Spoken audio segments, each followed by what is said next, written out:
Bismillah. Pak Ustaz, jika hukum jual beli dagang, hukumnya bagaimana? Boleh? Boleh dagang.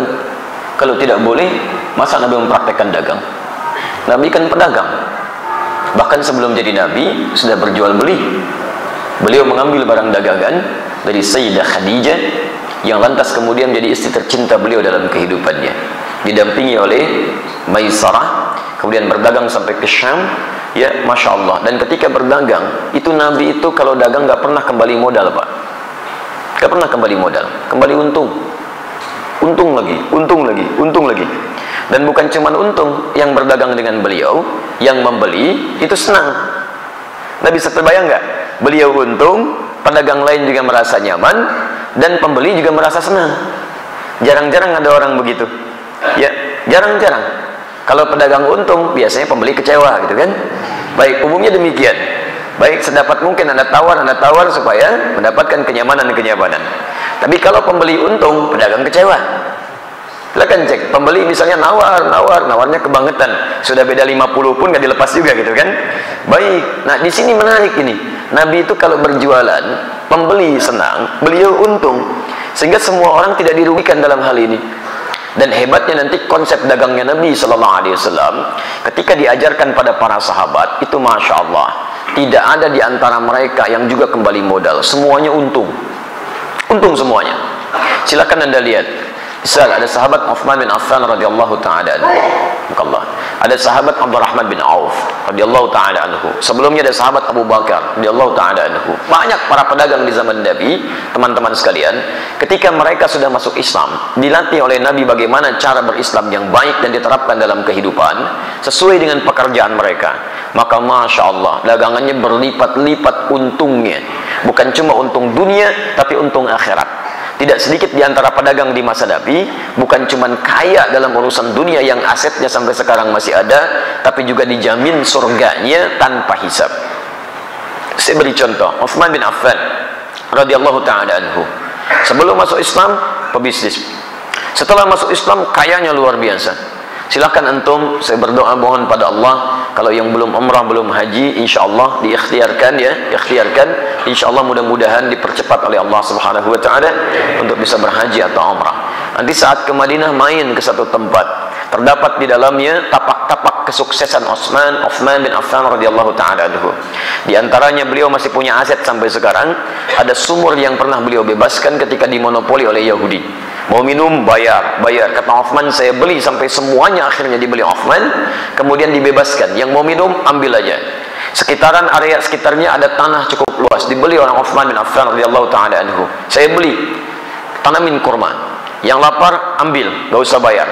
Yang haus ambil, gak usah bayar. Sampai sekarang area itu ada, akan dibuat area perhotelan, royaltinya disimpan di Bank Saudi, disedekahkan kepada umat muslim atas nama sahabat Uthman bin Affan radhiyallahu taala anhu. Sampai sekarang masih ada.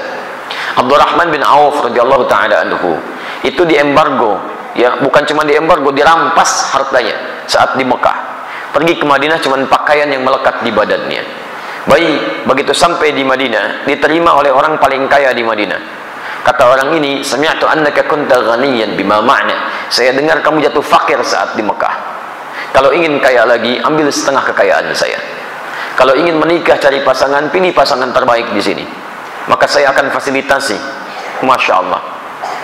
Teman-teman sekalian, apa jawabannya? Jazakallahu khairan bima ma'na. Semoga Allah berikan balasan terbaik untuk Anda. Arini ainal aswaq. Cukup tunjukkan kepada saya di mana pusat bisnisnya. Dagang. Dipraktekkan ilmu dari Nabi. Modal cuma pakaian. 3 bulan jadi orang paling kaya nomor 3 di Madinah. 1 tahun jadi orang paling kaya di Madinah, yang kapaknya saja terbuat dari emas. Kapaknya, coba lihat, orang terkaya di Lampung belum tentu punya kapak. Orang terkaya di dunia, Bill Gates, 1.300 triliun hartanya. Tanya, punya kapak gak? SMS tuh pagi ini tanya ya. Abdurrahman bin Auf setahun kapaknya terbuat dari emas. Modalnya apa? Cara bisnis Nabi. Nah, cara ini tidak menghalangi mereka untuk ibadah kepada Allah, kaya dan soleh.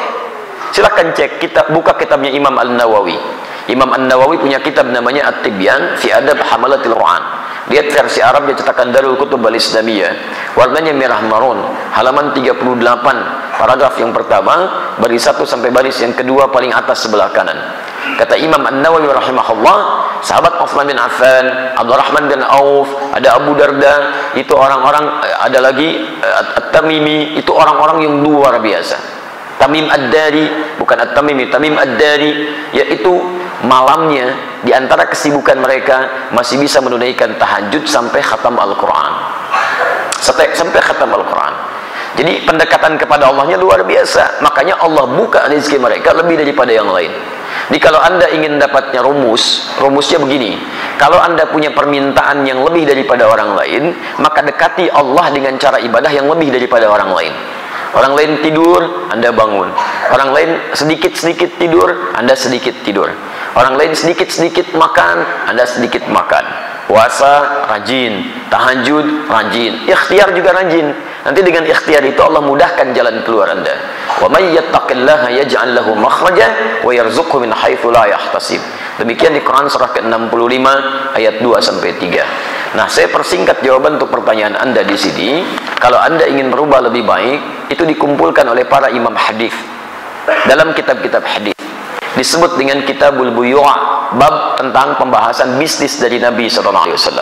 Saran saya, keluarkanlah ayat-ayat Quran yang berbicara tentang cara berdagang, kemudian lihat tafsirannya dari Nabi, buka kitab Imam Al-Bukhari misalnya, buka Kitabul Buyu', bab tentang bisnis dari Nabi, keluarkan itu, duduk dengan sesama pedagang, jangan sendirian, jangan ingin menguasai sendirian. Dulu teman-teman Nabi itu saling bersama-sama, semua kaya, bahkan kaya banget. Ya, kumpul bareng-bareng. Kenapa antum gak kumpul para pedagang, pebisnis, pengusaha? Duduk bareng-bareng, tilawahi ayatnya, hadisnya, kemudian antum undang ustaz di bidangnya, diskusikan, praktekkan. Kalau nggak dipraktekkan kapan lagi? Ya silahkan kalau nggak percaya. Konsep itu sekarang diambil oleh orang Yahudi, dipraktekkan oleh mereka. Cuma mereka tidak pernah mengungkapkan istilah kalau itu diambil dari hadis Nabi. Konsep syariah itu sekarang banyak diadopsi Pak di Eropa. Bahkan di Inggris sekarang sedang marak tuh, di London macam-macam dikembangkan. Ya, kemudian oleh Yahudi dirubah istilahnya di Ventura. Ventura itu asalnya syariah, cuman dimodifikasi oleh mereka untuk menampilkan sistem hukum yang kira-kira bisa awet gitu. Syariah sekarang itu luar biasa. Di non muslim saja sudah mengejar-ngejar konsepnya. Kenapa kita yang punya tidak menerapkan? Paham ya? Saya akan punya usaha. Saya beli alat di toko harga barang 1 juta. Modal 1 alat, kemudian saya jual 2 juta atau 3 juta, boleh tidak? Boleh. Antum jual 5 juta juga silahkan kalau laku ya.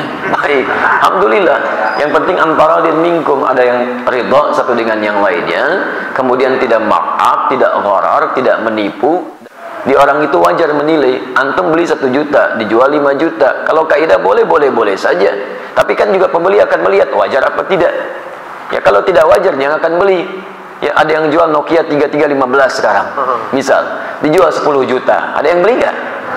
Nggak ada. Modal antum cuma 100.000 dijual 10 juta gitu kan? Nggak akan ada yang beli. Jadi kalau misalnya antum ingin jualan seperti ini, boleh-boleh saja. Lihat batas kewajaran, jangan menipu, jangan ada gharar. Kemudian yang paling penting juga hindari hal-hal yang dilarang seperti riba dan sebagainya.